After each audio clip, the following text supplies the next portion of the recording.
Vamos a leer en el versículo 7. Jueces capítulo 2, versículo 7. Si usted lo tiene, puede decir ya lo tengo, nada más para saber cómo andamos ahí en la Biblia. ¿Ya lo tiene? ¿Hay algunos que ya lo tengan? Levantan la mano, porfa. Ok, algunos ya lo tienen, muchas gracias.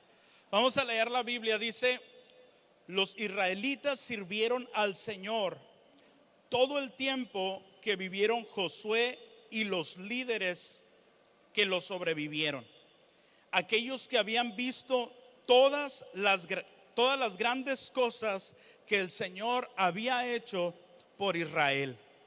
Entonces Josué, hijo de Nun y siervo del Señor, murió a los 110 años de edad. Lo enterraron en Timnat Sera, tierra que le había asignado en la zona montañosa de Efraín, al norte del monte Gaz. Versículo 10, si me puede acompañar por favor, dice: después que murieron todos los de esa generación, creció otra que no conocía al Señor ni recordaba las cosas poderosas que Él había hecho. Oramos al Señor. Padre, te damos muchas gracias porque esta mañana hemos podido adorarte y podemos seguirlo haciendo. Gracias porque esta mañana nos permites estar hoy aquí y escuchar tu palabra. Venimos expectantes, venimos, Señor, conscientes de que tú quieres hablarnos en este día, de que tú quieres decir algo especial a nuestro corazón, que tú quieres traer una palabra específica para quienes estamos aquí. Tu palabra es poderosa y tu palabra hace grandes cosas en nosotros. Por eso tomamos este tiempo y nos preparamos para escucharla. Que tu Espíritu Santo, Señor, hable y toque lo profundo de nuestro ser para llevar por obra tu palabra, para que tu palabra, Señor, haga aquello para lo cual tú la enviaste, porque dice la Biblia que tú produces fruto a través de tu palabra. Hazlo en nosotros y te damos gracias en el nombre glorioso de Jesús. Amén y amén. Si usted leyó conscientemente el versículo 10, usted va a reflexionar y quizás se pregunte o quizá diga dentro de usted: ¿cómo es posible que después de obtener grandes victorias el pueblo de Israel llegue un momento en que haya una generación que vea tan grandes cosas de parte de Dios y enseguida exista otra generación que dice la palabra que no conocía al Señor? Para esto quiero ponerle que pongamos algunas cosas sobre la mesa y hablemos respecto a Moisés, un hombre al cual Dios llamó para sacar al pueblo de Israel de Egipto y llevarlo hacia la tierra prometida. Y en ese trayecto nosotros vemos la poderosa obra de Dios cuando se encuentran frente al mar y algunas montañas, y detrás de ellos viene el ejército de Faraón, y se preguntan cómo le harán para llegar a aquella tierra prometida si no hay un lugar por donde salir. Lo que tenían hacia el frente era o ahogarse en el mar o que Egipto viniera tras de ellos y los aprisionara nuevamente, los hiciera esclavos y los regresara hacia Egipto. Ahora nosotros conocemos la historia y sabemos que el Señor hace un acto poderoso. ¿Cuántos recuerdan eso en la palabra? ¿Qué hace el Señor? Abre el mar y entonces dice la Biblia que ellos pasan en seco.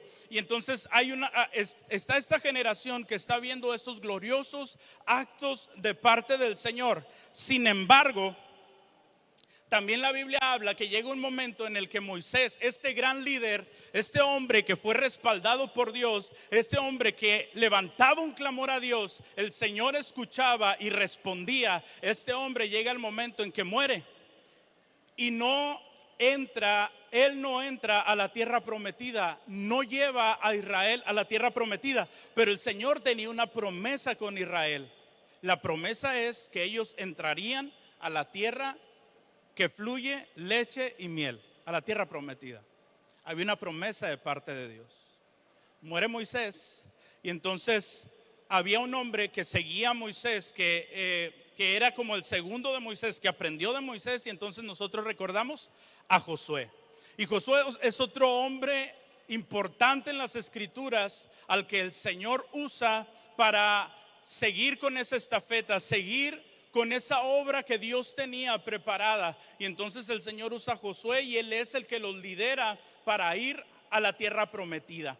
Y del Señor, si usted se da cuenta en Josué, Josué los lleva y es quien prepara el ejército del Señor para entrar a la tierra prometida. Es quien prepara los escuadrones para pelear las batallas, para que sean entregadas esas tierras en mano de Israel. Y nosotros nos vamos a dar cuenta que el Señor cumple sus promesas.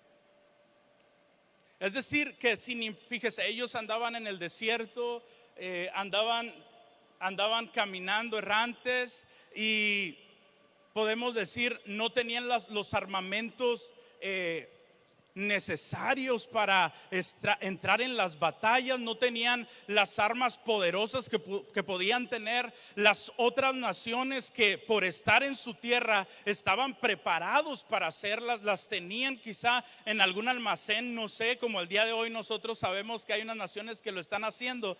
Lo que quiero decirle de esto es que sin alguna posibilidad de ganar por las propias fuerzas de Israel en esta batalla, sin posibilidades, el Señor usa a Josué para preparar a los ejércitos y entonces conquistar las tierras que el Señor había prometido que les daría. Y yo me gozo porque veo la mano de Dios cumpliendo las promesas. Ahora, si usted lee Jueces capítulo 1, y es donde ahí entré en reflexión yo, donde me pregunté algunas cosas. Si usted lee Jueces capítulo 1, se dará cuenta que dice la Biblia que algunas tribus pudieron entrar a la tierra, pero no pudieron sacar a todos los habitantes. Usted se va a dar cuenta que Dios los llama a vencer a las naciones que estaban ahí, a sacarlos de ese territorio, pero usted se dará cuenta que la palabra dice, y fulanita tribu no los pudo sacar. Y fulanita tribu no logró sacar a los habitantes de ese lugar y esos habitantes quedaron como esclavos de esa tribu. Pero lo que me llamó la atención es esa parte de no logró, no pudieron. Y es donde yo me pregunté, si yo sé que Dios es poderoso,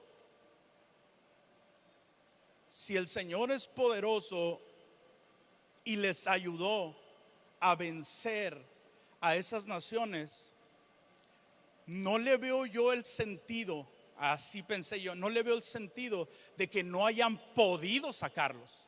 Porque si Dios estaba con ellos, ¿quién contra ellos? Dice más adelante, no, si Dios estaba con ellos, ¿cómo es posible que no pudieran sacarlos de ahí?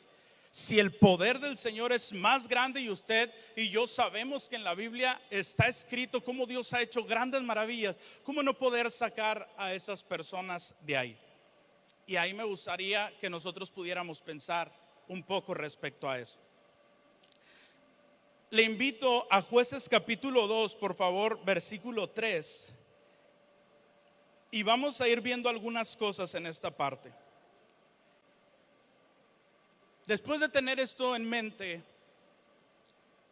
también en el capítulo 2 y en el capítulo 3 nos vamos a dar cuenta que hay un resumen de todo el libro de Jueces. Nos vamos a encontrar con un resumen. Y en este resumen nos vamos a dar cuenta que Israel hace lo malo delante de los ojos de Dios. Israel hace lo malo delante de los ojos de Dios. Hay un pueblo, hay naciones que los someten y que los oprimen, que los esclavizan. Y entonces después de eso Israel es consciente de que necesita a Dios en ellos, que necesita a Dios como pueblo, que necesitan buscar al Señor y entonces claman delante de Dios. Me gustaría que vayamos viendo esto. Israel hace lo malo delante del Señor. Hay naciones que los oprimen como consecuencia. Después de eso se dan cuenta que necesitan del Señor y entonces claman a Dios por perdón. Cuando ellos claman a Dios con todo su corazón por perdón, hay algo que sucede. El Señor los perdona, los restaura, los quita de la esclavitud y los pone otra vez como líderes de naciones. Sin embargo, la Biblia vuelve a decir que Israel vuelve a hacer lo malo delante de los ojos del Señor. Y si usted lee Jueces se va a encontrar con eso. Israel hace lo malo, un pueblo lo oprime, se dan cuenta que necesitan al Señor, piden perdón por sus pecados, el Señor los restaura y volvemos a empezar.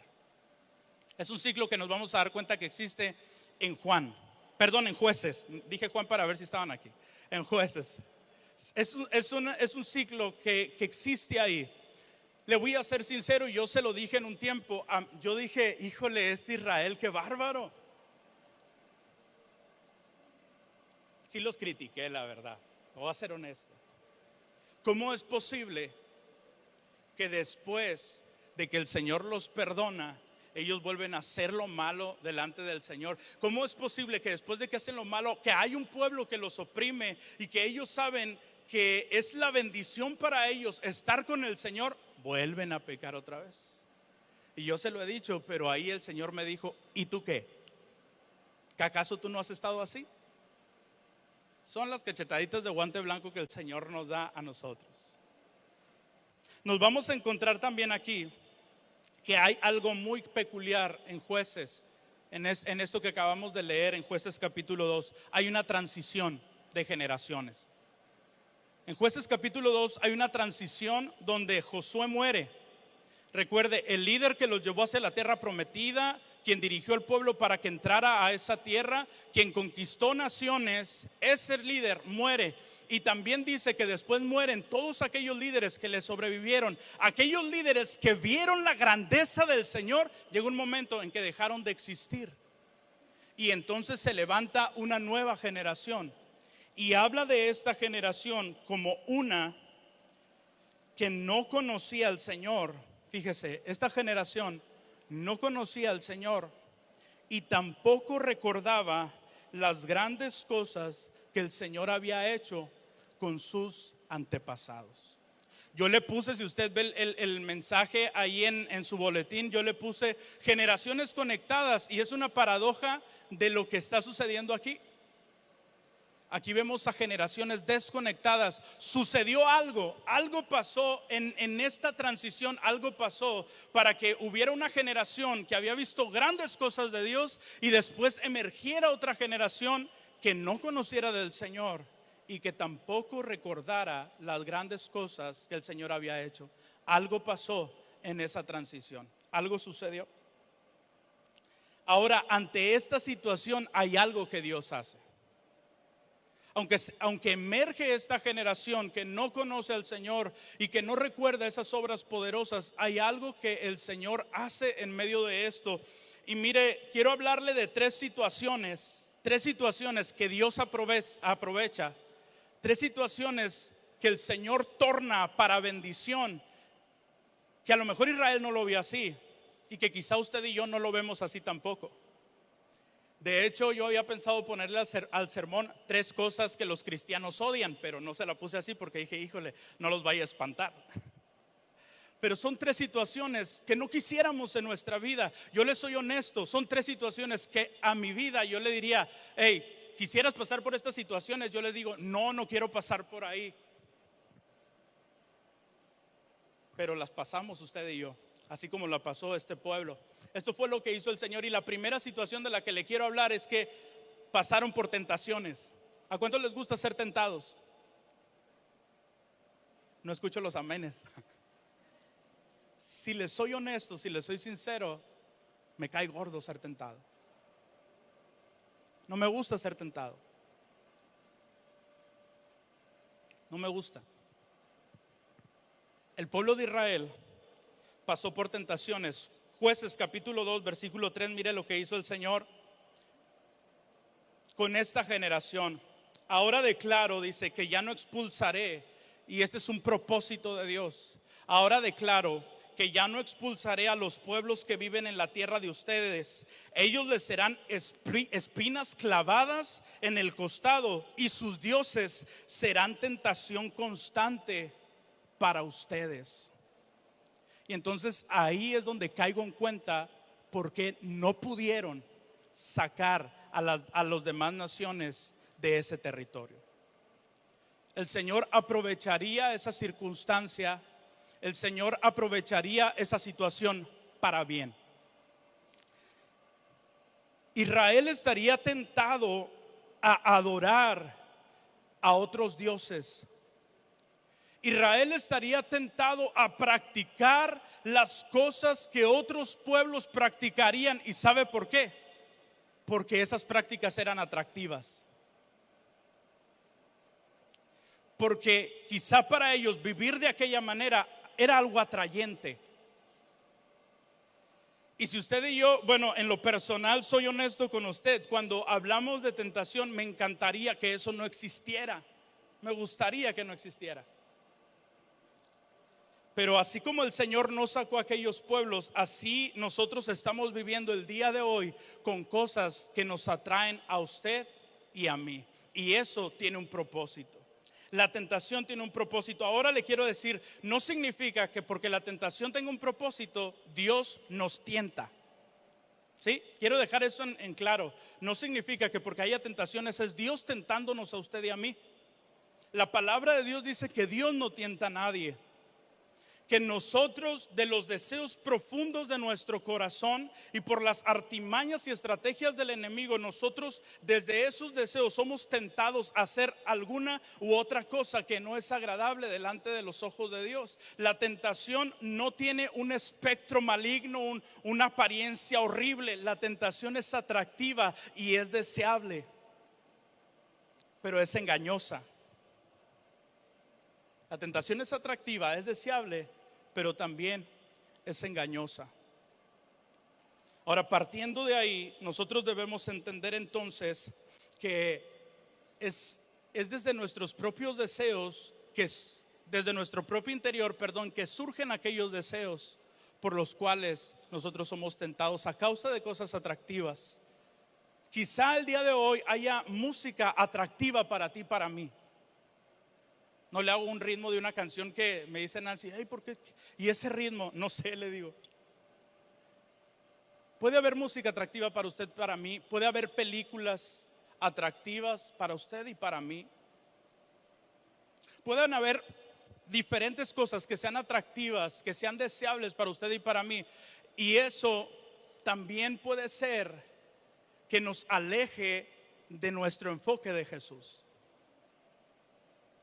Sí, hay música, hay películas, hay vestimenta, hay muchas cosas o ciertas cosas que nos alejan de nuestro enfoque de Jesús. Nosotros debemos preguntarnos, ¿esto que estoy haciendo me está desenfocando de Jesús?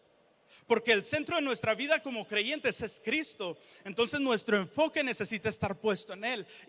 Y aquello que nos desvía de Jesús es una tentación para usted y para mí. Sin embargo, tengo una buena noticia para usted y para mí. Aunque somos tentados, no debemos de avergonzarnos de ser tentados.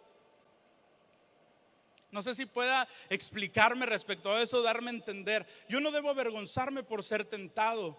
Eso habla de que hay deseos en mí, pero hasta ahí no hay una decisión que yo estoy tomando. Estoy siendo tentado, pero no estoy decidiendo. Cuando peco es cuando cedo a esa tentación. ¿Me explico?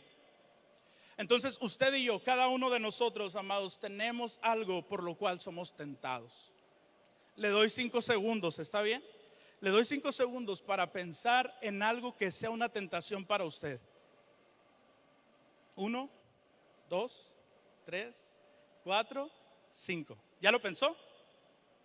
Si no lo pensó, le doy otros 5. ¿Ya lo pensó? A ver, alguien que diga, no es cierto. Nadie, ¿verdad? Yo le puedo mencionar una lista de lo que yo soy tentado. Usted me puede mencionar una lista de lo que usted es tentado. Pero hasta que cedemos a esa tentación, usted y yo pecamos. Ahora, hay un propósito en la tentación, como le decía, y esto es lo que encontré. A pesar de que aborrezco ser tentado, les soy honesto, lo aborrezco. A pesar de eso, hay algo muy importante que encontré. Y cuando soy tentado, entonces debo entender en mi mente y en mi corazón que es una oportunidad que Dios me está dando de aferrarme y de acercarme más a Él. Entonces ya no suena tan mal que yo sea tentado.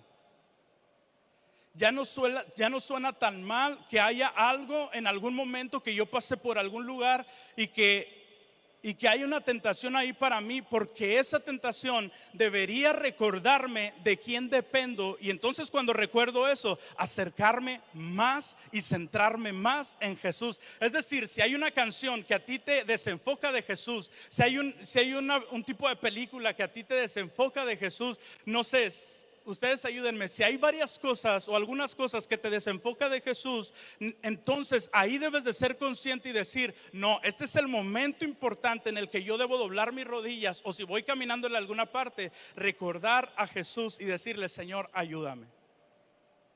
La tentación es una oportunidad para que tú y yo nos afiancemos más a Jesús. Y entonces ahí dije, bueno, entonces ya no está tan mal el que se ha tentado.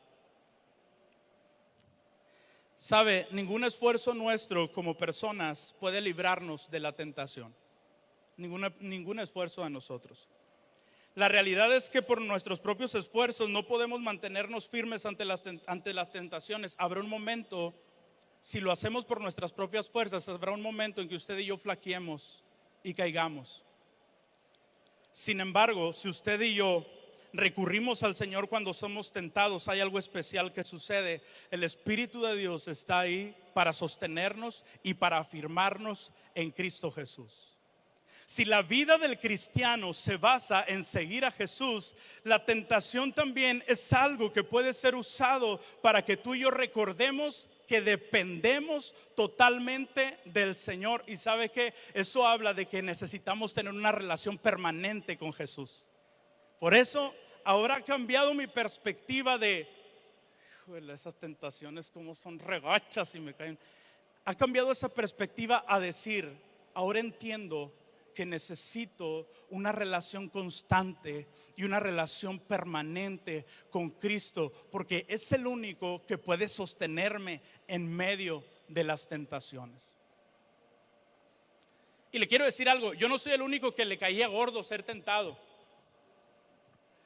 Pablo, si usted ve en Pablo, algunos historiadores hablan de que Pablo le pide al Señor 3 veces que le quitara un aguijón en la carne. Algunos dicen que es una enfermedad, otros dicen que puede ser una tentación, una debilidad que él tenía. Y Pablo dice en la escritura que 3 veces le pidió al Señor que se la quitara. Yo le pregunto, ¿por qué se lo pedirías? ¿Por qué le pediría Pablo eso al Señor? ¿Por qué le rogaría que se lo quitara? Porque lo aborrecía. Porque no le gustaba. No sé si sufría alguna crisis cuando eso pasaba. Quizás sería porque él pretendía o quería agradar al Señor como él lo hizo cuando era fariseo. Él se avienta un currículum muy padre. Ya no se dice así, no se dice de otra manera, pues estoy a la antigüita yo. Y dice, de fariseos el mejor, o sea, intachable. Nadie me podía juzgar, nadie me puede decir que no estaba cumpliendo con la ley.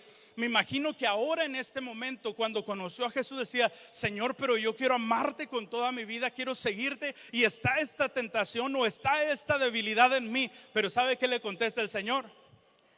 Bueno, usted sabe, ¿se la quitó el Señor o no se lo quitó?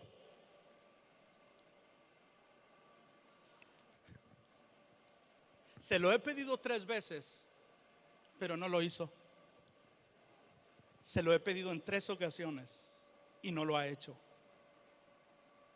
Lo que me dijo fue, bástate de mi gracia, porque mi poder se perfecciona en tu debilidad. Entonces ya no es tan malo ser tentados. Yo no estoy diciendo, fíjese, es diferente ser tentados a ceder a la tentación. ¿Está bien?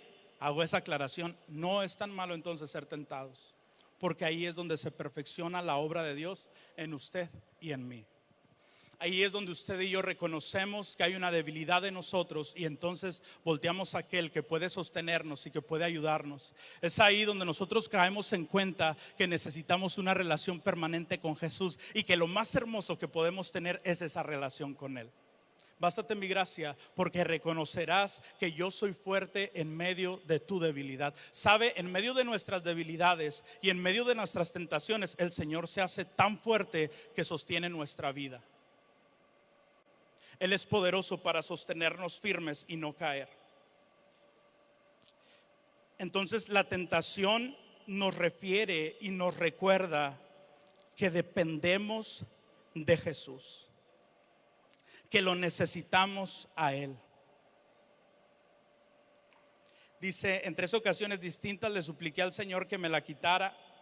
Cada vez Él me dijo, entonces quiere decir que esas 3 ocasiones el Señor le dijo: mi gracia es todo lo que necesitas. Mi poder actúa mejor en la debilidad. Cuando usted y yo somos tentados, lo único que necesitamos es la gracia del Señor. Escúcheme, no nuestros esfuerzos, la gracia del Señor. Que reconozcamos que en esa tentación no podemos hacer nada nosotros. Lo que podemos hacer solamente es ir a los pies de Jesús y decirle: aquí es donde tú prometiste que tu poder se perfeccionaba. Aquí es donde tú prometiste que tu poder actuaba. Aquí es donde tú prometiste que tu Espíritu Santo estaría para sostenerme. Le pregunto, ¿usted ha sido tentado en alguna ocasión? Le pregunto, ¿usted sigue siendo tentado hasta el día de hoy? ¿Sabe con qué realidad me encuentro? Y por eso le digo que no me gusta, porque ya fui tentado antes, pero sigo siendo tentado hoy. Y la realidad es que seguiré siendo tentado mañana. Pero antes ha estado Dios conmigo. Hoy Jesús está conmigo. Y mañana Jesús estará conmigo también. Su poder se perfeccionará en medio de nuestra debilidad. Entonces la tentación nos hace reconocer que dependemos de Jesús. La segunda situación que me encuentro en Jueces capítulo 2 versículo 21 al 23 son las pruebas. ¿A quién le gusta ser probado? Entonces no soy el único. ¿Hay alguien de aquí que le gustan las pruebas? A lo mejor va a salir de aquí: que me pruebe el Señor. No es cierto, no creo que lo diga. Pero las pruebas también las usó el Señor.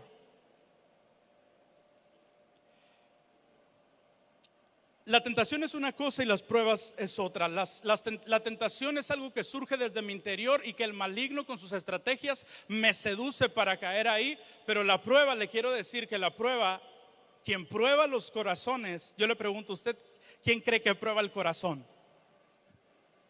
La prueba viene del Señor. Y somos probados. En medio de la escasez que pasó el pueblo de Israel, en medio de aquella situación donde ellos se tenían que preguntar: bueno, voy a pasar por el desierto, pero ¿y quién me va a dar de comer si no llevo lo suficiente? Dice la palabra que el Señor los llevó al desierto para probar su corazón. Fue el Señor quien los dirigió hacia allá. Ahorita leía el hermano Saúl también acerca de Abraham. ¿Quién probó la fe de Abraham? ¿Quién le pidió a Abraham que entregara a su hijo, a su único hijo? ¿Quién se lo pidió? El Señor. Y entonces el Señor usa las pruebas para mostrar qué hay en nuestro corazón. Y esto tiene mucho sentido, porque cuando las cosas están muy bien, cuando las cosas están muy padres, ni siquiera tomamos un tiempo de reflexión a veces. No sé si se da cuenta que a veces la vida es muy padre, muy color de rosa, y pues vamos caminando, ¿no? Y qué bien. Y a veces no nos sentamos a reflexionar. ¿Hasta cuándo nos hacemos preguntas? ¿Hasta cuándo reflexionamos de nuestra vida? ¿Hasta cuándo reflexionamos acerca de si Dios está en medio de nosotros? ¿Hasta cuándo reflexionamos si es verdad que Dios nos está acompañando? Hasta que estamos en una aflicción, hasta que estamos en una prueba, hasta que pasamos un momento difícil. Ahí nos ponemos a pensar y a veces decimos: ¿qué hice? ¿Qué hice yo para estar aquí? A veces nos preguntamos eso. Otras veces nos preguntamos: ¿y dónde está Dios cuando estoy pasando por esto? Israel dice ahí que sería probado en su corazón. Este será un tiempo entonces, la prueba, amados, cuando tú y yo pasemos por pruebas, es un tiempo que necesitamos aprovechar para que Dios examine nuestra vida. Como dijo el salmista: examíname, Señor, y conóceme, ve qué hay dentro de mí. Es un tiempo en el que usted y yo voltearemos hacia Dios y tomaremos una reflexión. Ahí, en medio de eso, es cuando entonces nosotros podemos tener, hay 2 opciones delante de nosotros en la prueba. La primera es, o una de ellas es, quejarnos de lo que está sucediendo, culpar a Dios por lo que nos está pasando, cuestionar a Dios de que si es poderoso o no lo es, amargar mi corazón en medio de esa prueba. dejar de seguir a Jesús. Esa no debería ser opción, pero ahí está. Y la otra es darle la oportunidad al Señor y decirme: enséñame qué hay en mi corazón. A veces, y se lo digo porque me pasa, yo creo que a todos nos pasa aquí, o a varios de los que estamos aquí, decimos: ¿por qué me pasa esto si yo estoy haciendo las cosas bien? ¿Cuántos han dicho eso alguna vez? Híjole, soy el único pecador, está bien. A veces pasamos por esas situaciones y decimos: ¿qué? O sea, si me estoy esforzando por hacer cosas bien y mira lo que me está pasando. Hubo un hombre recto en su camino, hubo un hombre del que la Biblia habla de que con todo eso no pecó, con todo lo que le sucedió. Un hombre intachable, y usted sabe que es Job del que estoy hablando, que se reconoce como alguien recto, pero al final del libro de Job vemos a un hombre que dice: hablaba lo que no entendía. Ahora tengo otro conocimiento respecto a ti, Señor, porque hubo un lapso de reflexión durante todo ese tiempo de prueba y aflicción. Es una oportunidad, la prueba es una oportunidad entonces de llegar delante del Señor humildemente y decirle: Señor, ¿qué está pasando? Escúcheme, a veces no es que nosotros hayamos hecho algo malo. ¿Sí me doy a entender? ¿Sí me explico? Cuando nosotros pasamos por pruebas no significa que hayamos hecho algo malo, pero Dios va a enseñarnos algo muy especial en medio de esa situación. Tan especial que después de pasar por la prueba, usted y yo diremos del Señor: Señor, hablaba de ti lo que no entendía, pero ahora mis ojos te pueden ver.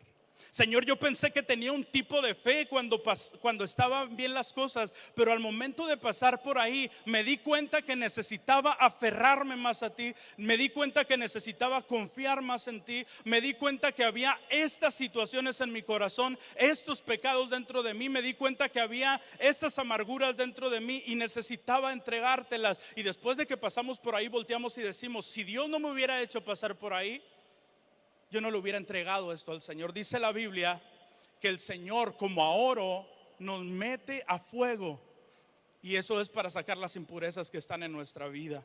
Si Job, con todo lo que se habla de la Biblia, que era un hombre recto, entendió que había mucho más cosas por aprender después de pasar por la aflicción, amados, usted y yo, cuando estemos en pruebas, sepamos que Dios hará una obra gloriosa en su vida y en mi vida.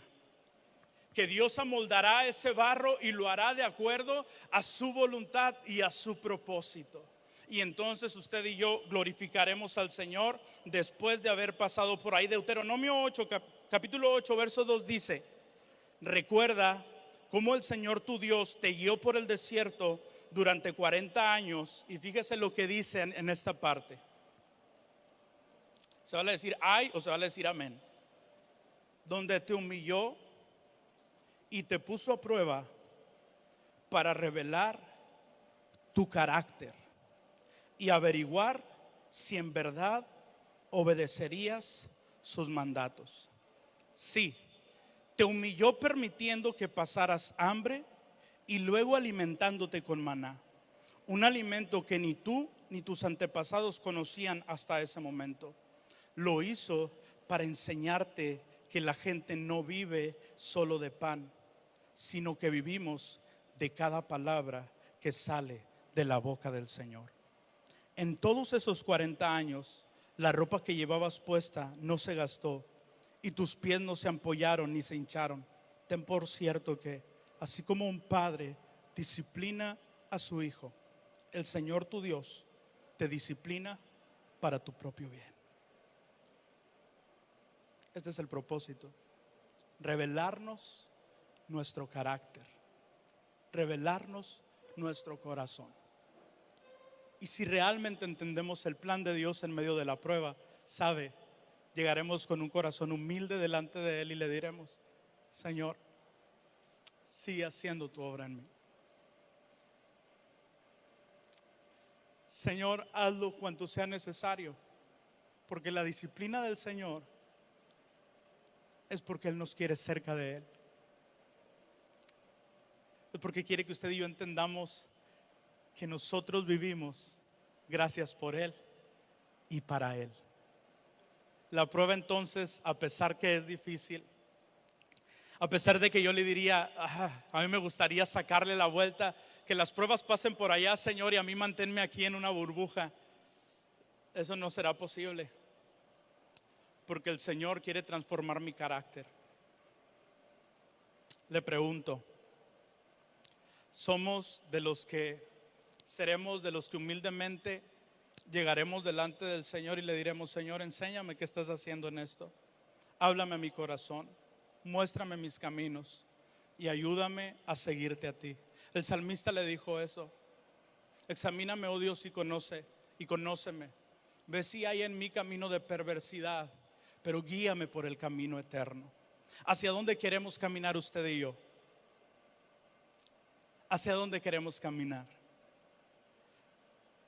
Para caminar hacia el Señor, Él en su momento, en algún momento, el Señor traerá situaciones a nuestra vida, pero será para afirmar tu corazón y el mío de que lo necesitamos. Será para afirmar nuestra fe en Él. Será para que tú y yo, con un corazón humilde, le digamos, Señor, límpiame y seré limpio. Lávame, Señor, y seré más blanco que la nieve. Es un momento en el que ustedes y yo le diremos, Señor, sí, reconozco mis fallas, pero te pido que me levantes como lo hace en el Salmo 51. No quites de mí tu Santo Espíritu, sino que susténtame.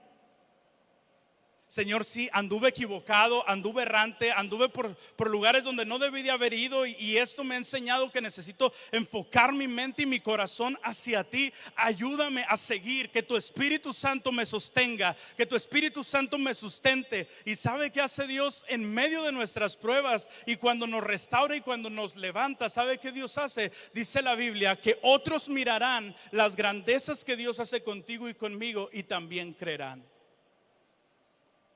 Hay algo especial después de que tú y yo pasamos por la prueba. Seremos transformados, seremos moldeados, nuestro carácter será moldeado al carácter del Señor, pero también será una oportunidad para que tú testifiques de las grandezas que el alto Dios ha hecho contigo. Y otros reconocerán la grandeza de nuestro Dios. La tercera situación son las batallas. En Jueces capítulo 3 versículos 1 y 2 habla de una generación que emerge, que no conocía al Señor, pero peculiarmente también no sabía pelear. Esa generación que se estaba levantando sin conocer del Señor tampoco sabía pelear. Le pregunto, ¿cómo es que Israel conquistó su territorio o los territorios en la tierra prometida? ¿Cómo fue? A través de batallas, a través de peleas. Y nos vamos a dar cuenta nosotros después en la historia que a través de batallas, a través de peleas, el Señor les da victoria sobre otras naciones, y entonces Israel queda como una nación importante y como una nación líder. Pero bueno, esa es otra historia. Pero a través de batallas, dice ahí que ellos aprenderían a pelear. ¿Sabe dónde aprendemos a pelear usted y yo también? A través de nuestras batallas. Quiero preguntarle otra vez algo obvio. ¿Ha pasado batallas usted? ¿Ha tenido batallas acérrimas, cuerpo a cuerpo? Usted y yo pasamos por batallas y esa es una realidad. Y en medio de esas batallas el Señor nos enseñará a pelear. Si usted tiene su Biblia ahí, se va a dar cuenta en Efesios capítulo 6 versículo 10 cómo nosotros peleamos nuestras batallas, o con quién son las batallas que nosotros peleamos. Dice la Biblia, Pablo decía esto: una palabra final: sean fuertes en el Señor y en su gran poder. Pónganse toda la armadura de Dios para poder mantenerse firmes contra todas las estrategias del diablo. Versículo 12 dice: pues no luchamos contra enemigos de carne y hueso, sino contra gobernadores malignos y autoridades del mundo invisible, contra fuerzas poderosas de este mundo tenebroso y contra espíritus malignos de los lugares celestiales. Entonces voltee con su vecino y dígale: el pleito no es contigo.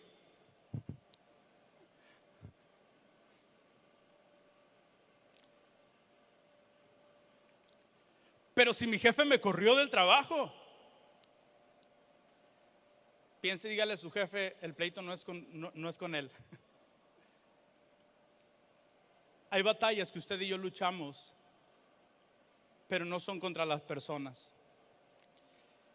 Hay un maligno que está luchando por su alma y por la mía.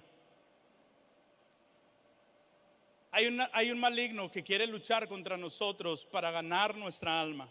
Tenemos una batalla que luchar y no es contra las personas, es contra un adversario. La prueba el Señor la trae a nuestra vida. La tentación surge de nuestro interior por estrategias del enemigo. Las pruebas las trae el Señor para probar nuestro corazón y para probar nuestro carácter. Las batallas son luchas que el enemigo quiere enfrentar con nosotros para vencernos. El enemigo ha venido a matar, a robar y a destruir. Hay una batalla que el enemigo tiene contra usted y contra mí. Las batallas no son contra las personas. Así es que borre de la mente a aquellas personas que le caen gordas. Las batallas las libramos con el enemigo. ¿Qué hacemos entonces después de saber que la batalla no es contra personas sino contra el enemigo? Necesitamos nosotros tener una defensa, y nuestra defensa no es ir, espero que no me malinterprete con esto, pero mi defensa no es ir solamente y reprenderlo. Espero que no me malinterprete con esto. Mi defensa no es decretar algo contra él. Hay algo que la Biblia habla de lo que es mi defensa, y si usted sigue leyendo Efesios capítulo 6, le habla que la armadura de Dios es la defensa que usted y yo tenemos en medio de nuestras batallas. Le invito a recordar alguna batalla que usted ha tenido. Recuerde una batalla. ¿Hay alguna en específico de la que se acuerde? En medio de esa batalla que usted y yo libramos, o cuando nos enfrentemos a ella, necesitamos ver lo que el apóstol nos recomienda y nos dice, vístanse de toda la armadura de Dios y vestirnos, déjeme lo encuentro, vestirnos de la armadura de Dios. Entonces, en medio, fíjese, en medio de amenazas que el enemigo hace contra nosotros, hay ocasiones en las que usted se siente con temor por algunas cosas. A mí me ha pasado que hay situaciones en mi vida en las que el enemigo quiere sembrar temor en mi mente y en mi corazón. Hay momentos en mi vida en las que el enemigo se atreve a amenazarme en ciertas áreas y con ciertas personas en mi vida. Una que es muy común que el enemigo usa contra los padres es: tu hijo se va a perder, tu hijo ya no tiene solución.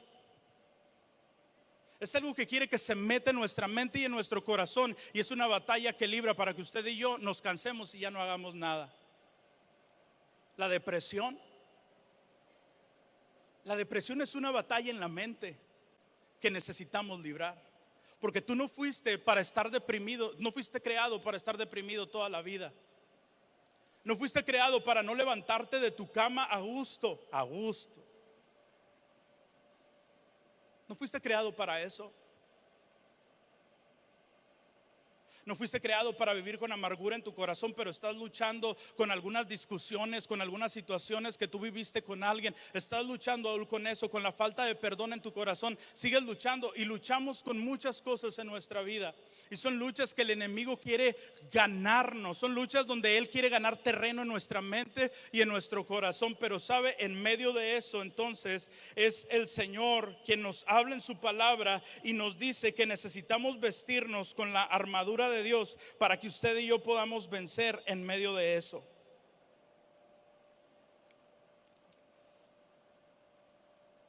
Nuestra defensa es la armadura de Dios, y esto es que usted y yo hablemos la verdad y creamos la verdad. Le pregunto, ¿cuál es la verdad?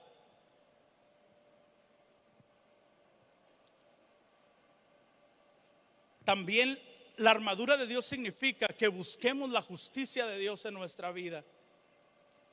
La armadura de Dios también significa que vivamos con la paz que produce el evangelio. ¿Acaso el evangelio no ha producido paz en el corazón de usted? Vestirnos de la armadura de Dios significa que tengamos un corazón confiado, que tengamos un corazón que le crea al Señor, que aun cuando vienen esas amenazas, dice la Biblia, que la fe sea como un escudo que calma, que recibe los dardos del maligno y son apagados. ¿Por qué? Porque nuestra confianza, nuestro corazón, nuestra mente están guardados en el Señor de tal manera que los dardos no pueden llegar hasta allá. Necesitamos tener fe, necesitamos estar confiados. También tener la armadura de Dios es asegurarnos de la salvación que el Señor nos ha dado y que la palabra de Dios la guardemos en nuestro corazón y la llevemos por obra. Eso es ponernos la armadura de Dios. Eso es lo que nos va a ayudar a usted y a mí ganar la batalla que el enemigo quiere tener con nosotros. Eso es, al vestirnos de la armadura de Dios, hay una parte en la escritura que dice, resistid al diablo. Le pregunto, ¿hay una forma en la que nosotros como personas, desde nuestro propio esfuerzo, podamos resistir al diablo? Es verdad que el enemigo está vencido, amén. ¿Sí está aquí? Ok, sí está aquí. Es verdad que el enemigo está vencido, pero está vencido por el poder de Jesús. Está vencido por la obra que Cristo Jesús hizo en la cruz del Calvario y su resurrección. Por eso está vencido. No está vencido por nuestras fuerzas. Sin embargo, cuando usted y yo nos ponemos la armadura de Dios, que es hacer esto que está aquí, es porque nos vestimos de Cristo en nuestra vida. Y es entonces que podemos resistir al diablo, y lo que sucederá es que de nosotros huirá. Entonces el enemigo sí está vencido. Amén. ¿Está convencido de eso? Pongámonos la armadura de Dios entonces. Pongámonos esa armadura. Ahora, si se da cuenta, no hay algo que dice ahí, párate enfrente de Satanás y repréndelo. Y no quiero que me malinterprete. Llegará un momento en que el Señor nos indique hacer eso, pero hasta aquí de lo que le estoy hablando es algo que nos defiende a nosotros y con lo que resistimos al enemigo. Y es el Señor quien hará que el enemigo huya de nuestra vida. Ahora, Zacarías 4:6 dice lo siguiente. Entonces me dijo, el Señor dice a Zorobabel, no es por el poder ni por la fuerza, sino por mi espíritu, dice el Señor de los ejércitos celestiales.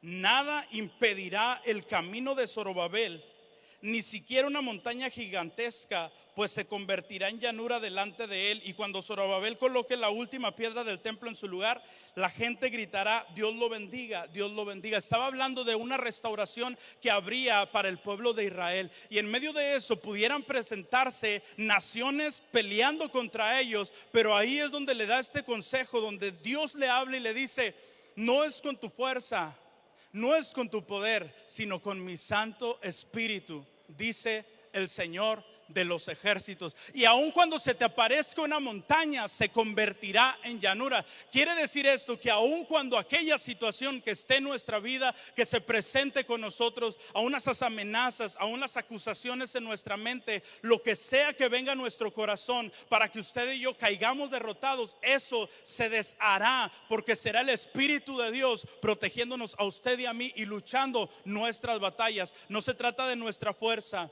no se trata de cuánto nosotros mentalicemos y de lo positivo que usted y yo seamos. Se trata de que el Espíritu de Dios hará una obra gloriosa.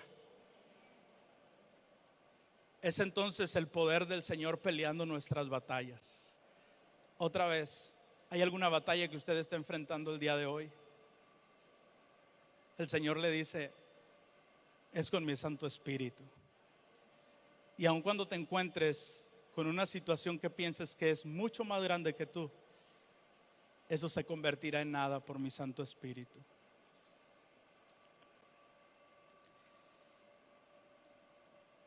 ¿Cómo podemos ganar entonces nuestras batallas? Cuando usted y yo vamos de rodillas al Señor y tenemos tiempos con Él. Segunda de Crónicas 20:17 dijo, escuchen habitantes de Judá y de Jerusalén, escuche rey Josafat, esto dice el Señor, no tengan miedo. Cuando el enemigo viene a pelear una batalla contigo, una de las cosas que quiere hacer es meter miedo en tu corazón y en tu mente. El Señor te dice este día, no tengas miedo. No se desalienten por este poderoso ejército, porque la batalla no es de ustedes, sino de Dios. Mañana marchen contra ellos. Los encontrarán subiendo por las cuestas de Cis al extremo del valle que da al desierto de Jeruel. Sin embargo, ustedes ni siquiera tendrán que luchar. Tomen sus posiciones, luego quédense quietos y observen la victoria del Señor. Él está con ustedes, pueblo de Judá y de Jerusalén. No tengan miedo ni se desalienten. Salgan mañana contra ellos, porque el Señor está con ustedes. Dice, sin embargo, ustedes ni siquiera tendrán que luchar. Tomen sus posiciones. Ahora, no significa que porque nosotros no tenemos esa lucha contra el enemigo, no significa que no debamos hacer algo. Necesitamos tomar nuestras posiciones. ¿Cuáles serán las posiciones del cristiano el día de hoy para enfrentar una batalla? Sabe, este es algo que el Señor le estaba hablando a ellos y les decía, ni siquiera ustedes tienen que luchar. No te tienes que desgastar en esa batalla, pero tienes que tomar tus posiciones. ¿Cuáles eran las posiciones que tomamos el día de hoy usted y yo? Siguen siendo las mismas. No le digo que solamente de rodillas, podemos ponernos de rodillas, hagámoslo. Vayamos de rodillas al Señor, oremos, clamemos al Señor de rodillas. También lo podemos hacer de pie. También lo podemos hacer levantando nuestras manos. También lo podemos hacer ayunando. Y hay muchas cosas que no son las cosas, es hacia quién hacemos eso. ¿Sí me explico? Es eso, lo estamos clamando al Señor. Hay una batalla que estás librando. Ve a tu cuarto y en ese cuarto de guerra, como dice la película, en ese cuarto de batalla, tú y yo podemos clamar al Señor, aquel que puede hacer algo en medio de nuestra batalla. Y sabes, aunque pienses que tienes una desventaja contra el enemigo, si tú tomas tus posiciones, sabrás que es un Dios fuerte y poderoso el que te estará defendiendo.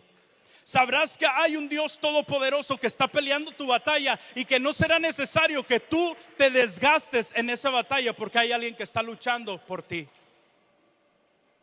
La batalla nos hace crecer en nuestra fe, porque en medio de la batalla, fíjese, y algo que estuve reflexionando con Jueces.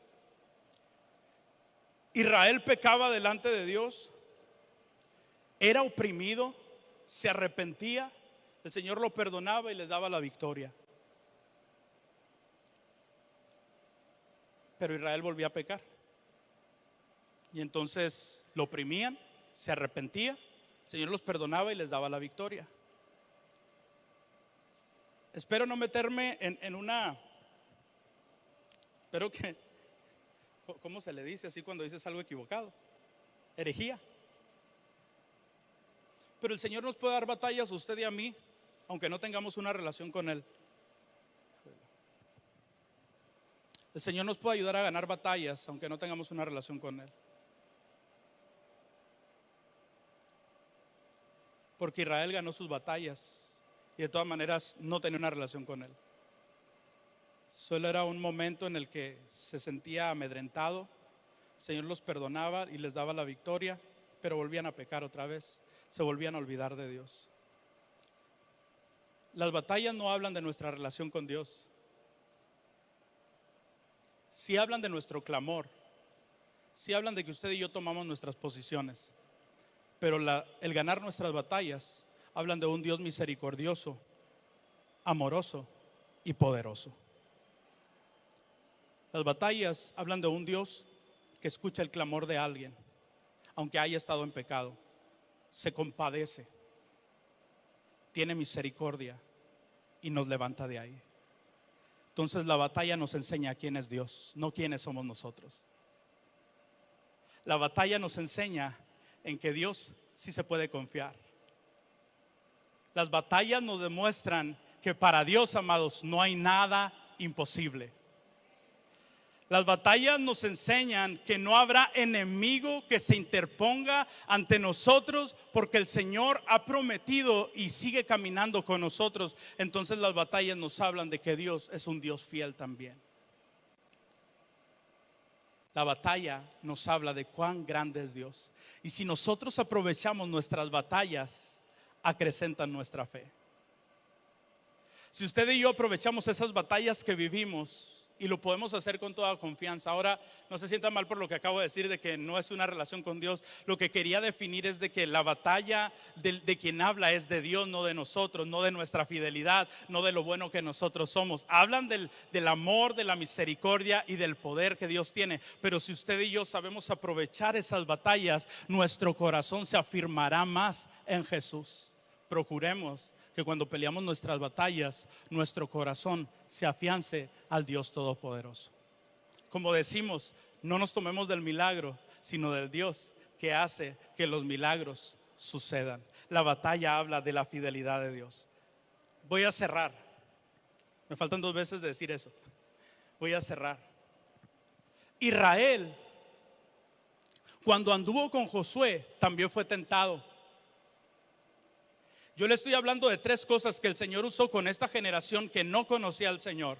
3 cosas que el Señor usó con esta generación que estaba emergiendo y que no tenía una relación con el Señor y que no sabía pelear batallas. Pero déjeme decirle esto, desde los tiempos primeros, me voy a remontar nada más a Moisés. Desde Moisés, que Israel, desde que salió de Egipto, Israel fue tentado a alejarse de Dios. Israel fue tentado.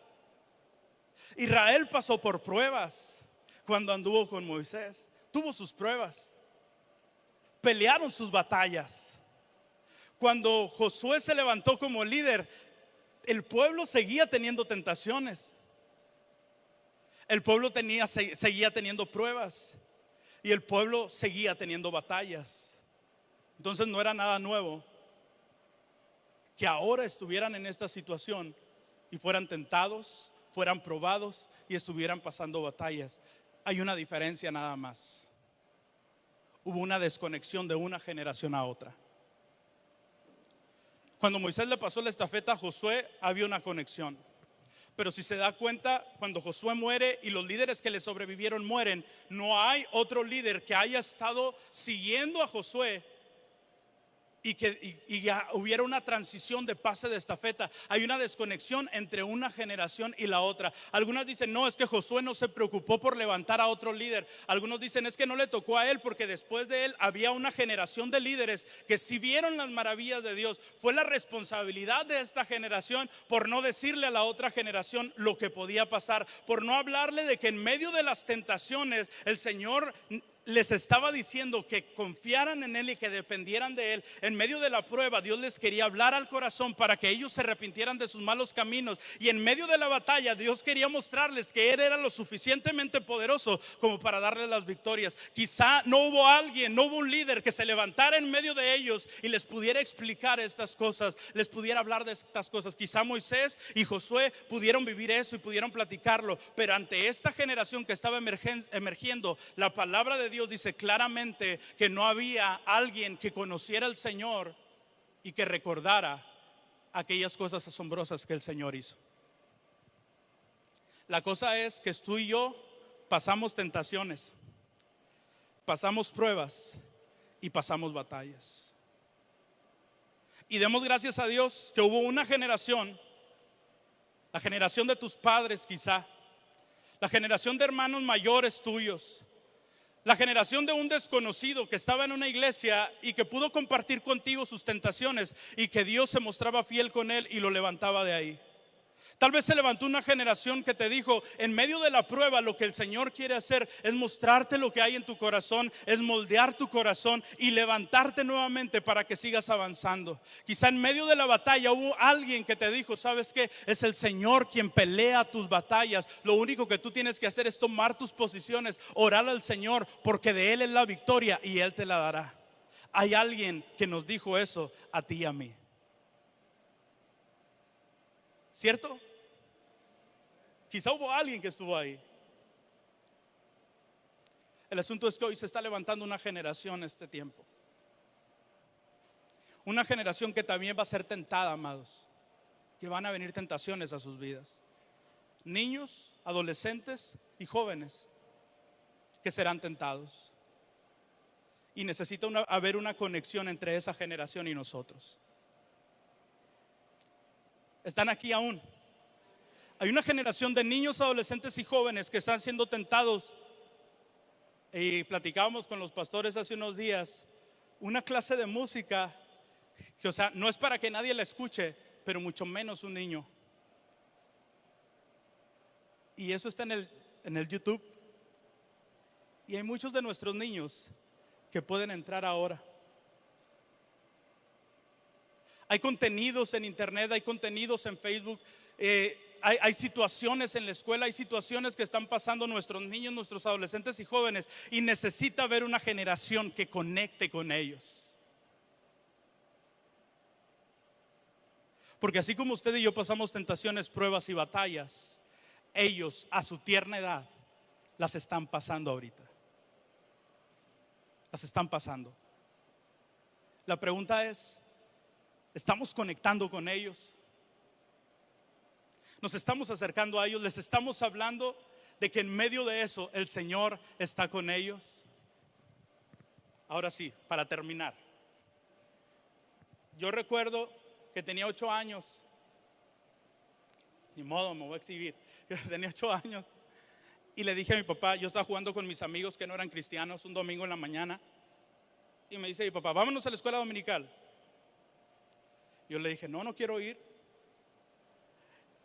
Vámonos, me dijo. No, yo no quiero ir. Se fue y dije, ajá, ya la libré, me voy a quedar. Y regresó y me volvió a decir, vámonos a la escuela dominical. Yo tenía 8 años, le recuerdo. No, es que no quiero ir, me voy a quedar, es que estoy jugando aquí. Es que vámonos. Y le hizo así. ¿Qué cree que traía en la mano? ¿Qué cree que hice yo? Me fui con él. Pero no sabe cuánto agradezco a Dios ese gesto de mi papá.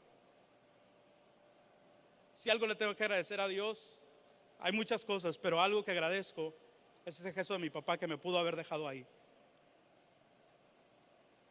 Pero él sabía que tenía la responsabilidad de enseñarme a mí los caminos del Señor. Y sacó la vara. Cuando tenía 15 años mi mamá falleció. Mi mamá era de alguna forma la que estaba ahí sobre mí. Hey, vamos a la iglesia. Hey, tienes que buscar al Señor. Hey, ponte a orar. Hey, no has hecho esto, ¿no? Como ninguna mamá lo hace, nada más mi mamá. Haz esto, haz esto, haz esto. Mi mamá fallece. La persona que estaba de cuchillito de palo se había ido, ya no estaba. Pero hubo una mujer que se acercó conmigo y me dijo, ¿cómo estás? ¿Qué estás haciendo? Necesitas seguir viniendo aquí. Necesitas seguir conociendo a Dios. Lo necesitas en tu vida, mi hijo. Y esa fue una conexión que le agradezco a Dios que estuvo ahí. Estaba en mi niñez y en mi adolescencia. Necesitamos una generación el día de hoy. Necesitamos usted y yo ser la generación que le hable a los niños, que le hable a los adolescentes y que hable a los jóvenes, que pasarán tentaciones, que pasarán pruebas y que pasarán batallas, pero Dios será fiel en medio de todo eso. Pero Dios estará ahí sosteniéndoles y que podrán seguir confiando en el Señor y que ellos fueron creados para amar y servirle al Señor durante toda su vida. Necesita haber una generación que conecte con ellos y esa generación somos usted y yo ahora. Yo no le puedo echar la culpa a nadie en la generación esa que estuvo desconectada, donde se levantó una generación que no conocía al Señor. Yo no puedo hacer responsable a nadie, no sé dónde quedó, pero que no seamos nosotros los responsables, que se levante otra generación que no conozca al Señor. Todo lo contrario, que se levante una generación de una generación que emerja, que ame al Señor con todo su corazón, que le sirva al Señor con todo su corazón y que sepa que fue creada para amar y ser amado por el Padre Celestial. Quiero invitarle a ponerse de pie, por favor, póngase de pie.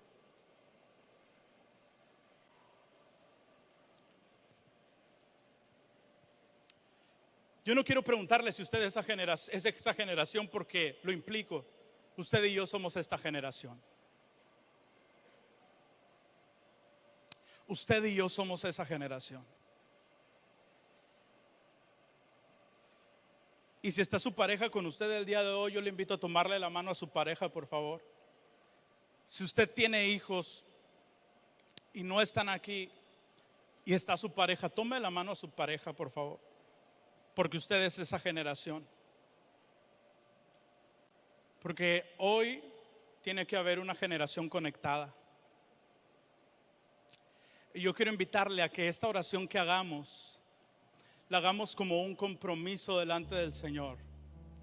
Yo quiero invitarle a que podamos darle gracias a Dios porque hoy estamos aquí, porque hoy le conocemos, porque hoy sabemos que Él está con nosotros. Pero también quiero invitarle a hacer un compromiso delante de Dios y decirle: Señor, yo sé que hay una generación que te necesita y hoy oro por esa generación. Hay una generación que necesita conocerte y yo quiero ser uno de los que pueda conectar esa generación contigo, uno de los que le hablen y que les digan: no, no te puedes quedar aquí porque necesitas conocer al Señor. No, tú tienes que seguir al Señor y vas a conocerle más y vas a saber que Él está contigo en tus pruebas y en tus luchas. Él estará contigo y te levantará y estará en todo momento porque Él es fiel y porque Él se muestra contigo.